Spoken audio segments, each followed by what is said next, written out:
Good afternoon, everyone, and welcome to this. Welcome to the stream as part of PG Week. So this is the second session today, and this is going to be a discussion with 5 postgraduate lecturers, and we're going to be discussing postgraduate career prospects as well as just kind of general things to do with postgraduate study. If you have any questions throughout this session, then feel free to put them in the comments, and then we will get back. We will either get to them in the end, or we can kind of answer them as and when we kind of cover different topics. So I think what we'll start is we'll just go around the stream. So if you'd all just like to introduce yourselves, I'll start with myself. So my name's Solomon. I work in the student recruitment team here at the university. Before that, I studied my undergraduate degree in English, also at the University of Suffolk, and then I did a master's in creative and critical writing, which is what Lindsey is here to talk about as well. And then if we just go on to Keith, if you'd like to introduce yourself. Yeah, good afternoon and hello to those watching. My name's Dr. Keith Hotchkiss. I'm a lecturer in business and I've studied master's and PhD level both in business management, and prior to that I've been a senior manager within business. My main area of expertise is that I lead the Masters in International Business Management for the university. Great, thanks, Keith. Hi everyone, I'm Professor Ruth Strudwick. I'm a diagnostic radiographer by background, but at the University of Suffolk I'm Head of Allied Health Professions, which encompasses paramedic science, physiotherapy and radiography. And I'm going to talk a little bit, if asked, about the healthcare courses that are sort of at postgraduate level. Thank you very much. Okay, thanks, Ruth. Hi everyone, my name is Dr. Pallavi Sinha and I am the Senior Lecturer for Childhood Studies and Education, and I am currently also the course leader for the Masters in Education and Childhood Studies. And my background is very much in education, which I have studied till the doctoral level 4. And I do enjoy researching with children and, researching children's lives, but also, of course, the sociology of education and comparative nature of education. So welcome. Great, thank you. Hello everyone, my name is Lindsey Scott and I'm a senior lecturer at University of Suffolk in English, and I'm also the course leader for the MA Creative and Critical Writing, and my main interests for research and teaching involve adaptation studies, children's literature, and I also have a very strong passion for the Gothic. Hi everyone, my name is Ivana Listiakova. I'm an associate professor here at the University of Suffolk and head of childhood and education. My background is inclusive practice and creative methods. I worked with supporting children and families with disabilities, and my research currently focuses on co-creation in education. Great, thanks everyone. So I think I'm gonna ask you all some questions, and then I'll keep an eye on the chat throughout. I think I'll bring the first question to Keith. Keith, what would you say are the biggest benefits of a postgraduate qualification within your field of expertise? That's a good question. A postgraduate degree in business, something like a Master's of Business Administration, MBA, or others, have a wide range of benefits. One is enhanced career opportunities. It can open doors to leadership and management roles. And we're now seeing that many employers are preferring or requiring advanced degrees for senior level positions in management. We're seeing this in job specifications and person specifications. Research is also indicating that there's increased earning potential. So graduates of business who've also done a postgraduate typically earn higher salaries compared to those with only an undergraduate degree, especially as they move into more specialised or senior roles. Skill development, doing a postgraduate degree, you'll gain advanced skills in areas like strategy, marketing, finance, leadership, data analysis, and also decision making. And that's quite important because they're highly transferable. So even if you decide that you're going to go from business into another role, you can take that with you. All of our courses now look at a global perspective, and the world is changing very rapidly. So many business programs have an international focus, which is essential in today's globalized business environment.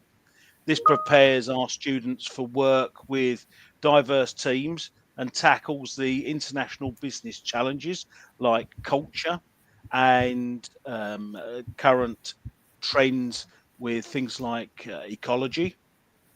If you've got an entrepreneurial wedge, it brings that out. So if you're interested in starting your own business, this gives you advanced knowledge and practical insight from a business program and can give you that solid foundation to take it forward. Also gives you advanced skills when it comes to finance operations and also that business strategy. And overall, there is this increased credibility. So holding a postgraduate degree can actually elevate your professional credibility amongst your peers, but also make you stand out in the very competitive job market. And the decision often depends on your personal and career goals, but they're just a few of what I would consider to be the benefits of undertaking a postgraduate degree, but certainly one tailored towards the business environment. That's great. Thanks, Keith. Same question. Can I pose that to Lindsey, please? Yes, sure. So I would say for creative and critical writing, the biggest benefits are that lots of our students want to go on to complete postgraduate study as PhD students. So having an MA can really help with applications for PhD study, whether that's PhD in literature or creative writing. It can really help with applying for funding applications as well, which can be highly competitive. Many of our students start projects on the MA that end up informing their doctoral research as well. So it's a really valuable opportunity to begin working on a project, whether that's a novel that they then go on to develop for a creative writing PhD or a critical discussion that is building a solid foundation for a PhD in English literature. And our students also have lots of opportunities to develop professional skills and to work in professional settings. So, for example, students attend workshops with published authors, with literary agents, editors, other industry professionals. They can enter exclusive writing competitions and receive feedback from literary agents and authors on their work. And I'd say the other really valuable benefit of doing the MA is being part of a writing community. I think that's so important because writing can be very lonely as a solitary activity. It can be hard to set yourself goals and to keep them. It can be hard to structure your writing time. And it's a real benefit to be part of a writing community. So you have that sense of belonging. You can focus on your writing for an extended period of time and meet those goals and aspirations. Mm-hmm.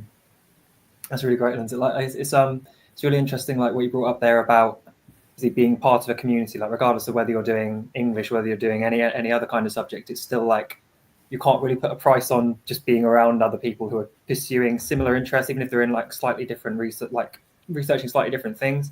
Just being surrounded by other people who are also like their headspace is in that same area, and then as you say, like obviously talks from industry professionals or these kind of things. I think a lot of the skills you gain from kind of postgraduate education, again, regardless of subject, just all of those kind of research skills and all those things, like Keith was saying, they're also just beneficial to just life in general. I think it does help you to kind of lots of kind of analytical skills, which are just like generally helpful in day-to-day life. I think it's helped me like get jobs. It's helped me kind of do lots of different things. So yeah, like it's interesting that point because I feel like it's difficult to kind of quite emphasize that point because we can talk about how great the courses are, but obviously it's the people that you're on there with as well.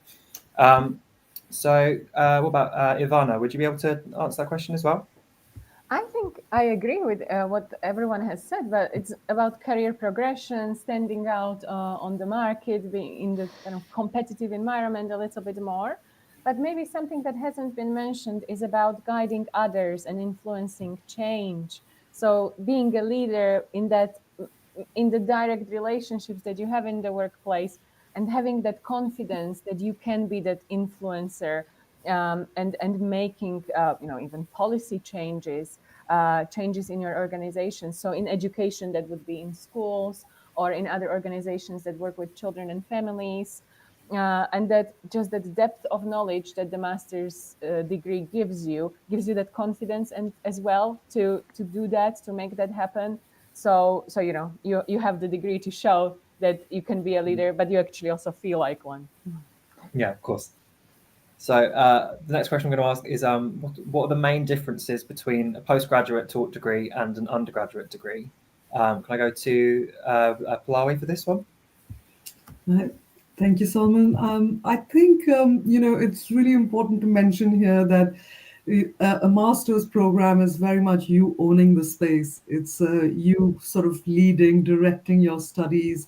So really it's about honing, and for us as lecturers as well, honing your capacity for independent study, but also being that support network around you so that you're able to self-determine some of those ideas and really bring in some of that reflective practice. So for the undergraduate program, a lot of the times, it's lecture driven despite seminars and workshops.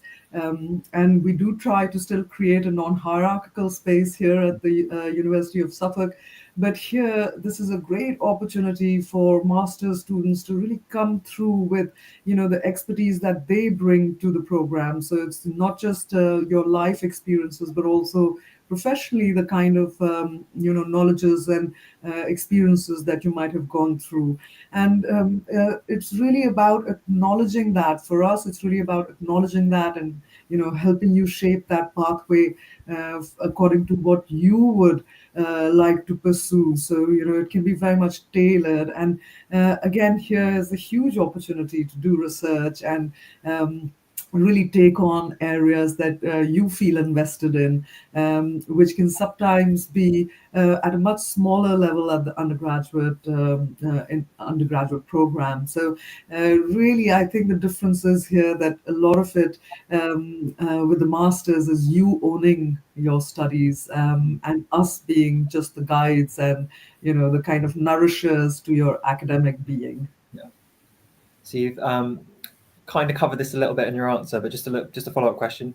Would you say that your lecturing style differs between undergraduate or postgraduate?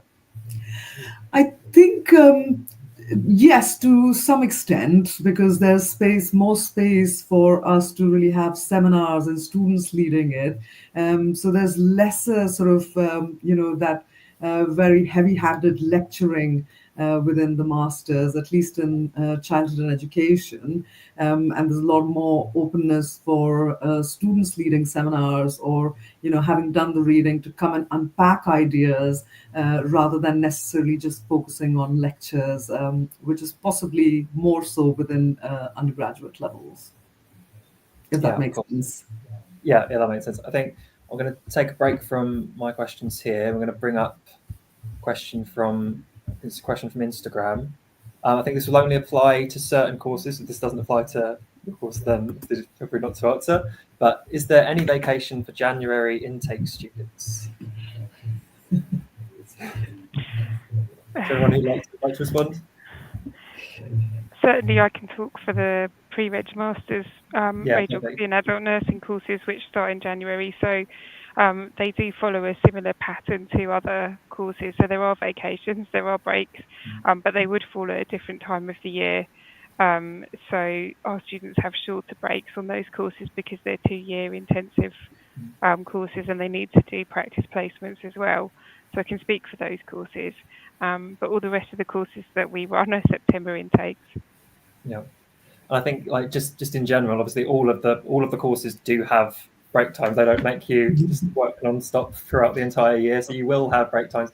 Obviously, with January intake, they just may not always align with the other ones. But I think we used to have more January intakes. I think now we tend to have more September intakes because of that reason, so that the holidays line up and everyone kind of get involved in what's going on. But so there will be vacation for January intake students. I'm not going to make everyone work the whole way. So then my next question was going to be about in what ways can postgraduate study maximise career prospects. I think I'm going to tie that in with another question from Instagram, which kind of covers the same thing, which is after graduating, how is it better than working straight away, as some people may want to work straight away? Can I go to Ivana for that one, please? Great, thank you. So I think that postgraduate study, as we said, is about really shaping your own career pathway.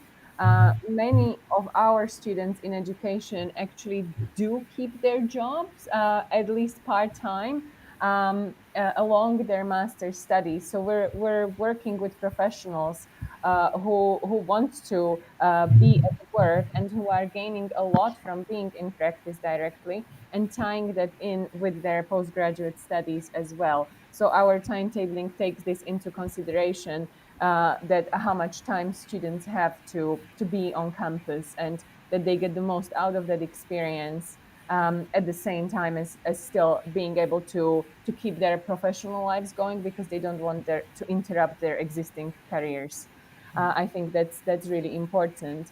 And then in terms of the interests and shaping your career through the postgrad, MA education has the opportunity to focus on leadership in education, childhood, or inclusive practice. So you can really see that where your interest is, that's how you tie it in with your professional expertise, and that's where you want to deepen your knowledge and skills in that area. And I think that's it's if you have the opportunity to just study, that's brilliant. But I think there are so many people now that will want to be in practice as well, or want to have a job, and we absolutely encourage people to work in the field. It's better than just have a job for money, right? You're building your professional career at the same time as studying. But it might be different for other courses, so maybe colleagues want to chip in as well. I think it's worth noting as well that usually when it comes to MAs, the timetable isn't quite as packed as undergraduate degrees, so you will likely have spare time to work as well.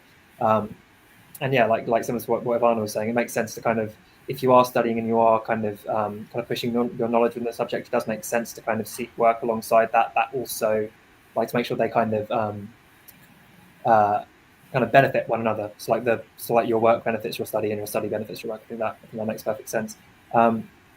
So I think on this line of query as well. So with like how postgraduate study can maximise career prospects, are there certain things which you can't go into without having a postgraduate qualification? Obviously, Lindsey, you mentioned PhDs, but I think Ruth, like similar to what you were talking about in your presentation earlier, would you like to talk about those?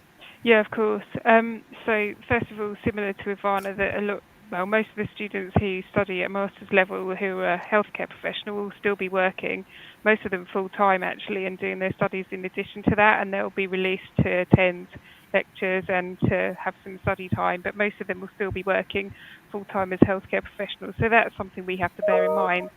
But in terms of career progression, certainly within my field of radiography, you wouldn't be able to work in one of the specialist areas unless you'd done a postgraduate certificate in that area. So examples would be things like ultrasound scanning, CT, MRI, radionuclide imaging. You'd do a postgraduate qualification to work in those areas, breast imaging as well. But across healthcare, if you want to progress up to management level, it would be expected that you'd do some postgraduate study, be that modules or a full master's. So quite often within healthcare, someone might do a postgraduate certificate and stop at that level, or they might continue on to the diploma level, but they might do that over a period of time rather than straight off because of working full time. So it is slightly different within healthcare. Yeah, sure. And I think obviously there's like if you wanted to be a teacher or you wanted to be a lecturer, then obviously you need to pursue postgraduate study in order to do that. You need to have research to pursue that as well. So what about you, Keith? Would you say that postgraduate qualification, like are there places within the business world which you can only get to with postgraduate qualification, or is it just the case that it's more like it would help you, but you can get there without? Like, what kind of balance is that? I think you'll find that at senior levels in business, there's an expectation that you will be able to undertake all roles. and all tasks. And to be able to achieve that, you're going to have to study at master's level, because it's no good just having a little taster of a few areas. You need to be able to hold your own in a boardroom, looking at finance, looking at strategic planning, looking at change management and transformation, looking at sustainability. All of these things you have to be able to have. And while we cover a lot of these on our undergraduate courses, it's once we hit the master's degree that you actually start to come into the world of critical thinking. So you can go into a boardroom and analyze what's being said, and then constructing a sound argument why you should follow a particular pathway in business. So there's nothing to stop you being an entrepreneur and going ahead and starting a business without any qualifications. However, when it comes to the minutiae of actually deciding how you're going to run that business, you need that skills and you need that knowledge to be able to put it into place. Okay, great, thanks, Keith. So another question: what tips would you give to students who are aiming to kind of fit postgraduate study around busy lives? If I bring that to Lindsey. Thanks, Noel. Yes, it can be really challenging to fit study around part-time jobs, life commitments. The majority of our students are facing this, on a daily basis. So just a couple of things about the University of Suffolk and the way we teach our courses that can help with this. The block and blend pedagogy, where students are able to take one module at a time, for a healthier life study balance. This can make a difference because you can focus your attention on one topic for that module, and rather than having competing modules and competing assessment deadlines, because there's an assessment that you would complete at the end of each block module and they last for 7 weeks. So that can certainly make a difference. And I think other ways to approach it will be different for every postgraduate course, obviously, but we're aware of these challenges. We know that our students have busy lives. So, for example, on the MA Creative and Critical Writing, we have 1 day for concentrated on-campus teaching. So if students do have other work commitments, other life commitments, they know that they just need to focus on having that one dedicated day on campus, and then they can think about how they would plan and structure and manage their time and complete their writing, outside of that. So there are lots of ways that I think all of us in our courses, we're working to support you. We're working to make sure that you can achieve the right balance and still undertake your studies. That's great, thank you, Lindsey. I remember while I was studying for the MA, I had we had the PAC system, didn't we, with the personal academic coaches. Now that was a person who you could meet and kind of work out all of these things around your study. So it wasn't just the study, you also tried to kind of think about how to fit it in, fit around your life, and then plans for also after study. And I know we've got a really good dedicated careers team who are they're available for students from their first year through to their final year, through to postgrad, through to alumni. Even if you're not a student with us anymore, you can still access the careers team. And I know they're kind of helpful with that stuff as well. So yeah, that's really helpful. So I think the next question I'll go on to is how much self-directed study time is expected as part of a postgraduate degree with studying part-time versus full-time? I think if I start with Ivana, I think we might have to go around the room for this one because it might be quite a short response depending on the course. Right. So a 30 credit module is 300 hours of study. And that's, spread out across those 7 weeks. So it's a lot of studying. And as Lindsey said, we will be running MA education in a very similar way. 1 day on campus with potentially some online activities as well, and then some seminar work in the classroom. So, 1 day a week for sure, you need to invest into that. But there's a lot of reading happening in almost any free time you can pack into your busy life. And I would really, it's kind of a follow-up still on the previous question as well. So I think that what will help you with this is really to be passionate about the field, about what you are studying, and doing it for yourself. And that will help you to manage the self-study time in that way. So if you are a full-time student, is full on, it's block and block, one block ends and another block starts with some breaks in between. If you are a part-time student, you can take breaks. So you have an intensive block, almost like a full-on CPD for 6 weeks. Then you have a bit more time for handing in your assignment, and then you can take it easy, maybe do some reading for the next block, prepare for the next module, and then you take some of the modules in 1 year and then others in the other year. When there's optional modules, you have kind of half the workload from the full-time student. But I think that just having that interest and wanting to read about your topic is really helpful, because then you don't necessarily see it as a burden. I think that's what's really important for a master's degree.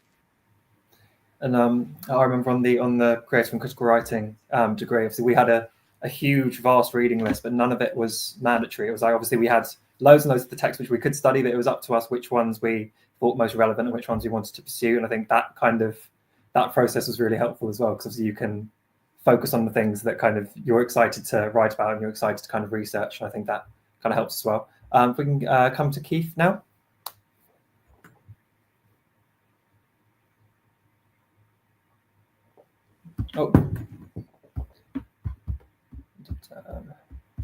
Things muted. Bear with me. Keith, I think your microphone's muted. There had to be one during the session, didn't there? Yeah. So yeah, I'm thinking specifically of our masters, our Suffolk Executive MBA program. We know that people are busy, especially if you're climbing the corporate ladder to become a senior manager. It may be that you're running your own business, and because of that, we actually run our Executive MBA of an evening. So one evening a week over a 4 or 5 week period. We then have one full day of study at a weekend. And what we encourage people to do is take the theory and the knowledge that there's been gained during the session and maximize it while learning at work. So applying what they learn in the workplace, seeking out work study integration opportunities where they can actually apply what they're learning. So it's very much dependent on the person about how much you study. We have people that throw themselves wholeheartedly into it. There may be a particular subject area that they get really, really passionate about, and we'll find that they'll do a lot of study around that area. For others, they may back off on certain areas. But we also include a lot of material on our learning platform, our Brightspace platform, which contains things like videos, quizzes, and also suitable reading material that students can then study at their own convenience. Right. Thanks, Keith. So what about Ruth? We can come to you to talk about how much how much students are expected to obviously study for. Obviously, I know with health courses it can be obviously a lot of it will be kind of practical vocational stuff, but how much time are they expected to have kind of self-directed study at home as well? Yeah, so I mean, very similar to what Ivana said, there are kind of set hours for a 30 credit module, but I think a lot of the learning that students do, particularly on our postgrad certificates, is kind of targeted towards their practical work. So where they're working in the hospital, they're working in that specialist area, they may have some practice assessment documentation to complete as well around that specialist area of practice. So their studying would not just be reading, but also on the job, if you like learning about that particular area of practice. With our pre-reg master's students, they're full-time students, so we kind of expect them to do studying in their sort of downtime, when they have self-directed study time. So it kind of differs between the courses, I guess. Yeah, sure. Thanks, Ruth.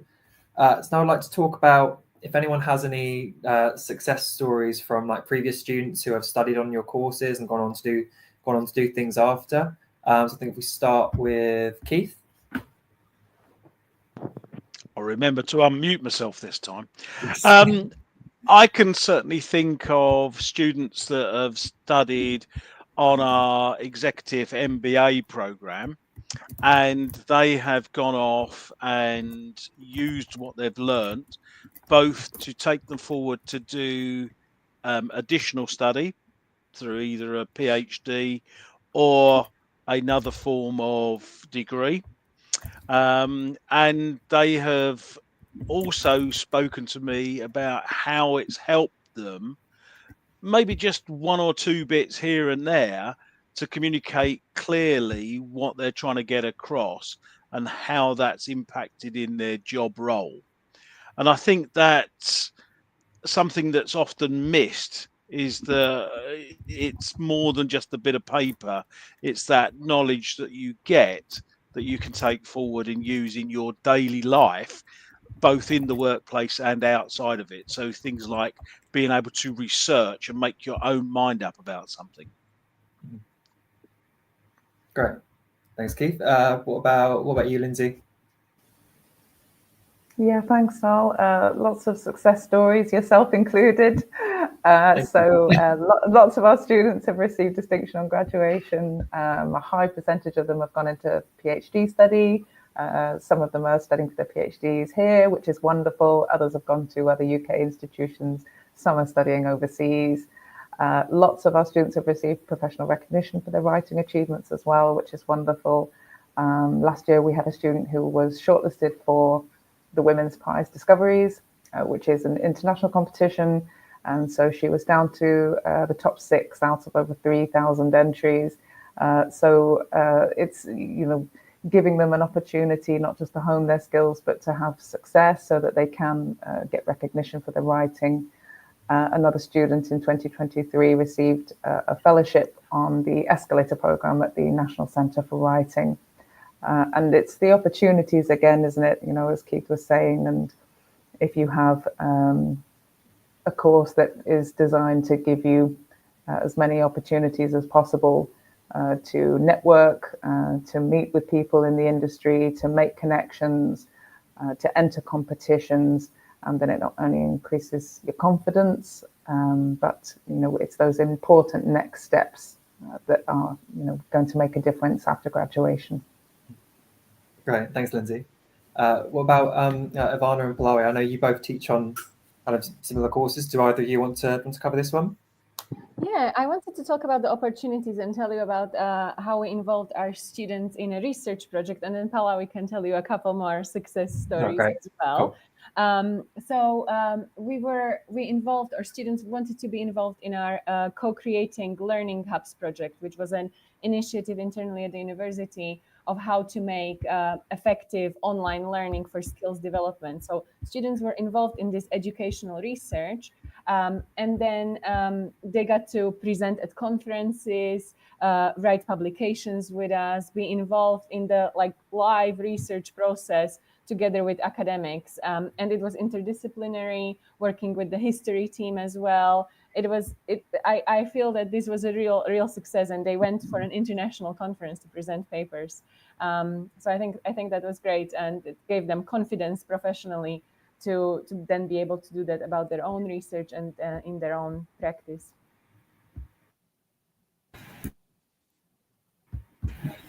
I just want to resonate some of the, feeling of confidence and, how you become leaders within your own sort of areas of interest or expertise or indeed practice.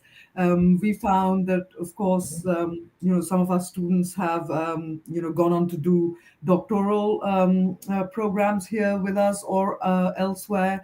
There's also, just to give you some success stories per se, despite acknowledging that most of them have gone away and really been able to build their own paths into the kind of areas that they wanted to explore or were working within. But we've had, master's students who were head of charities and staying with us, in fact, enable them to be able to put up conferences with us and with our guidance, which then not only skilled them up and their staff members up, but also enable them to think about, the wider dialogue that they created within the region, and be able to put out some policy work. We've had other students like Ivana had mentioned already, who've done research and written reports with us, alongside, learning participatory or creative methods of researching. So again, it allowed them to really be able to take those knowledges back to the kind of environment. And for this particular example, they were, a trainer or a manager for a whole set of Montessori's. So they were able to then go back and employ those skills for report writing or, building research knowledges within their settings. But we've also had other students who are entrepreneurs and owners of various franchises, and they've been able to then really look at issues within their work areas and respond to the needs as been highlighted by those settings. So again, it's very much, these success stories are not limited to outputs and outcomes, but also, as everybody else was saying, it's about raising that confidence. It's about ensuring that that success is also about them being the future leaders and being able to transform those that they engage with, in terms of whether it is building their capacities or guiding them to be the next level of experts or leaders. Great. Thanks, Malawi. So the next question, I want to talk a little bit about PhDs. We've covered just a little bit, but has anyone got any top tips for people who are looking to study a PhD in within your kind of area of expertise? Like, what tips would you give for writing a proposal or these kind of things? Can we go to Ivana to begin with for this one? Yes, so we worked through the points with Pallavi together. We really had a good think what advice to give to people. So Pallavi's advice, and I'll say it for you now, go for it. That was the main message. We have lots of students from MA education continuing to PhDs. It doesn't matter what level of education they work in, either nurseries, primary schools. So across the lifespan, through university lectures as well, from teachers from colleges. So really a wide array of people working in education, in policy making in education, leadership in education. So a lot of the PhD topics in education are very transdisciplinary, and you can really be drawing on from different fields, from arts as well, literature. I'm working with a PhD student now who is exploring children's spirituality through creative methods. We've had amazing pieces of work around policy in education about pedagogical content knowledge, so looking at specific subject areas and how to teach them. So it can be really, really wide range of topics. So to really prepare for it, reach out to staff, consult with us already during your MA. I know that sometimes that sounds too soon, but actually from the beginning of your MA, you can start thinking about your PhD. And what is the bigger picture? Where do you want to go with this? And we will help you develop your PhD topic throughout your MA studies. Have a look at what research is already going on at the university, who you would like to work with as a supervisor potentially. And then write an exhaustive proposal. Really, really spend time on developing your ideas. It can change and keep changing for a while until it takes on its final shape. I think only at the end of the PhD then it takes the final shape. But yeah, go for it. Great, thanks, man. I think that's really good advice. And I think it's usually the case that what you end up with is never what you start with. It's always a learning process, working out exactly what it is and ironing out all the rough edges and working out what the actual end result's going to be. What about you, Lindsey? Have you got anything to add to that? Yeah, sure. Just to add to Ivana's points, I think I'd say the MA is all about taking that time as well to find that research gap. I mean, PhD study is about your original contribution to knowledge. And it can take time. As Ivana said, it will go through changes and different stages, but that's what the MA, I think, gives you. It gives you that time to find that research gap, to develop your passions, so that you know what you want to dedicate the next 3, 4, or potentially more years of your life. If you're undertaking PhD study, it's a long journey. So you want to make sure that it's the right area, the right specialism for you, that it's speaking to your passions, and that you've had space to practice and develop, finding that research gap. So as I mentioned before, a lot of our MA students, whatever they worked on for their dissertation project, which is extended pieces of writing, 12,000 words, a lot of them have gone on to develop those ideas for doctoral research. So it's an important first step, finding that research gap, finding your passions, trying them out in a supportive environment. And as Ivana said, getting lots of support and guidance on writing that proposal, making sure that it's solid, and yes, letting us help you to get on to the next part of the journey. What about you, Ruth? Would you like to add anything from like a health perspective? Sure. I think a lot of the time people working in healthcare would find doing a PhD quite a challenge, and maybe not think it was for them. And it's quite interesting. So trying to persuade people that actually, yes, you can do this, but a lot of people who I supervise are doing their PhD part-time, so they're still working, which is obviously really challenging, but they want to maintain their clinical competency. And so it will be 5, 6, 7 years of study, so they've got to kind of commit to that and be aware of that. But I think along with the advice that the others have given, which has been fantastic, I would say just talk it through with as many people as you can. Talk through your ideas and get them refined, and also do lots of reading about what's been going on. Read someone else's PhD and get a feel for what it is that the end product looks like, and what you're aiming for too. And then choose carefully your supervisors, people that you feel that you can work with and that will motivate you and inspire you as well. Particularly if it's kind of there are not many people in your area of practice who have done that, because it's quite hard then. So you kind of need to find someone who's aspirational and willing to help you. Yeah, sure. Thanks, Ruth. Is there anything else that you wanted to add, Keith? I know there's a lot that's already been covered, so it's all right if not, but feel free to add anything else if you want to. Well, I would agree that your supervisor is essential, but one of my supervisors from my PhD is on this call, aren't you, Ruth? So, so yeah, absolutely true what she says. I think from the business side, we tend to concentrate on wanting to just get on and do business, but we seldom look at what's going on in the field of business. So we want to be curious. We want to know what's going on. And that's part of the thing that drives us. It's, knowing why you want to do it. And for me, it was trying to have a bit of clarity around what's going on. I would suggest that you prepare yourself for intensive research and writing.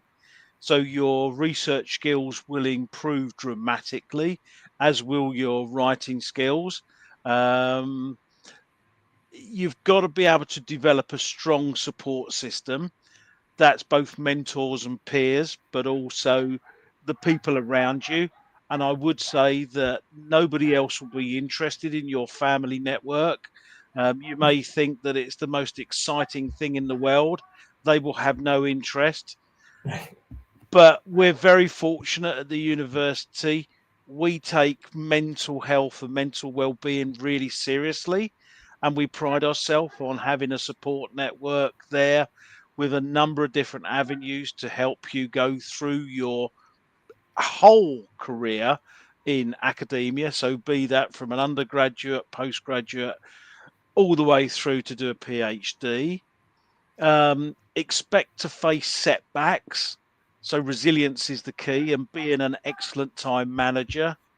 And then ultimately, it's already been said, consider where your career is going to go post-PhD. So are you going to go into the academic field and maybe teach or mentor? Are you going to go into an industry and become an expert in that field?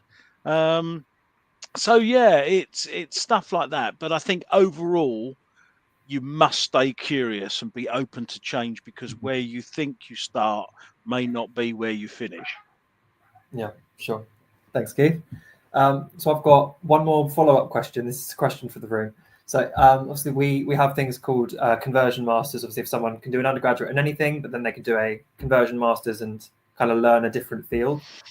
Is it a possibility for someone to have done a master's in something, but then they want to do a PhD, but it's in something totally different? Is it viable to do a PhD in a different field to what you studied at MA level, or is that too late, would you say? Not sure who to come to. Should I come to Ivana? Sure. I think, as I said, that it's in education, it's transdisciplinary. So it's good to have a clue. I wouldn't go completely from zero knowledge, but there's definitely a potential to take it in a slightly different direction, to use your previous knowledge and apply it in a new way, in a new field, from a new perspective. And we have colleagues who have done that, so we can see the overlaps between different fields, like whether it's, I don't know, mental health and education, for example. So where, what field do you take it from? We have people in education, PhDs, who have done a psychology masters, or who have done an arts masters, or different areas. So it's definitely possible and doable. You don't have to continue with the same topic, definitely, if you're bored of it already anyways. After your masters, right? You want to explore it, expand it. But it might be difficult to start completely from knowing nothing about the field at all. So if we can then come to Ruth for this question, if that's all right. Yeah, I was just thinking about that for my own professional journey, actually. Obviously, radiography is like my subject area, but for my undergrad and my master's, I did completely different topics. And then at my doctoral level, I did something completely different. So undergrad and master's, I did quantitative research, and I thought that was, the way to go. And then when exploring for my doctorate, I've completely changed into a qualitative researcher, and actually found that much more interesting and fascinating to find out more about people's experiences, and, just talking to people and learning about them. So I've kind of changed paradigms, I suppose, but also definitely there wasn't a thread going through the subject areas, although radiography was obviously the underlying subject. Very, very different topics that I chose. And that was kind of my journey, I suppose, in where my interests fell and how things developed for me as a person. So absolutely you can change topics, but do make sure, as other people have said, that you do your research and that you understand what you're going to be studying and what your unique contribution will be by doing something at doctoral level, because that's what you need to have. Great, thanks, Ruth. So I think I'm gonna start bringing this live stream to a close. But is there anything which anyone wants to add about anything that we've discussed today, or anything that you feel you want to reiterate or go over? I think don't be scared, to take this step up again. And sometimes, in a way, it's better to continue your education, rather than leaving a massive gap. But that might be just dipping your toe in the water and maybe doing a module or something just to see. But do speak to people, use your support network, as Keith said, they're really important, but also speak to us, look at information on our websites and talk to course leaders and see if you understand what it is that you're kind of applying for, and make sure you are going in with your eyes open about, the expectations, but what's in it for you as well. Sure. So there may be people who are watching this stream after the fact, who may not be watching now live. So if people have questions about any of the things that we've covered, is everyone okay for people to reach out to you by email? If they search your name on the University of Suffolk website, then they can find their email addresses. Is that okay? Is everyone all right with that? Yeah, cool. So I think I'll bring the stream to a close then. So thank you all for answering all the questions. You've all been really, really helpful. I think we covered some interesting topics. And thank you to everyone who has attended and listened. Tomorrow we have our international specific day. So if you're an international student, hopefully tomorrow we'll be able to answer any of your questions. We also have another panel, but that's with international students and then obviously members of our international team as well. So hopefully see you then. All right. Thank you. Thank you. Bye, everyone. Bye.